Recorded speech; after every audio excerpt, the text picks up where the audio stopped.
বহুল প্রতীক্ষিত টি-20 টুর্নামেন্ট শেষের পথে। বিপিএল এর আগে এই যাত্রায় বহু কিছুই দেখা গেছে, তবে এত সব কীর্তি শেষে প্রাপ্তিটা কি সেটা জানার শেষ মুহূর্তে অনেকেরই আগ্রহ জন্মেছে। তাই জানা যাক এবারের এনসিএল টুর্নামেন্ট শেষে প্রাপ্তির অঙ্কটা।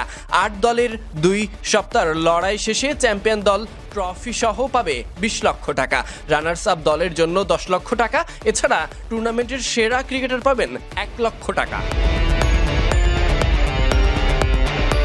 একই সাথে খেলোয়াড়দের জন্য থাকছে বোনাস। যিনি টুর্নামেন্টে ব্যাট হাতে সবথেকে আলো ছড়াবেন তিনি পাবেন 50,000 টাকা।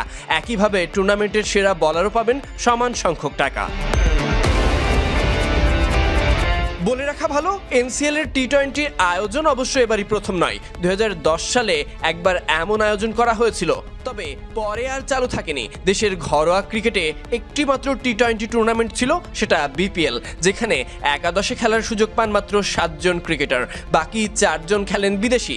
যে কারণে প্রতি বছর এই টুর্নামেন্টে দেশের অনেক ক্রিকেটারই খেলার সুযোগ পান না। প্রতিভা থাকার পরও অনেকের সুযোগ হয় না খুব বেশি ম্যাচ খেলার।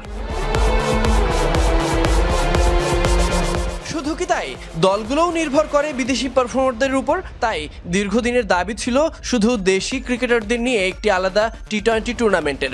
এমন নয় যে এই চেষ্টা এর আগে হয়নি, তবে সফলতার মুখ দেখেছে এই প্রথমবার। এখন তা শেষের পথে। উজ্জ্বল এক টুর্নামেন্ট শেষে শিরোপা জয়ের লড়াইয়ে ফাইনালে উঠে গেছে রংপুর। এদিকে ঢাকা মেট্রো ফাইনালে ওঠার আরও এক সুযোগ পাচ্ছে।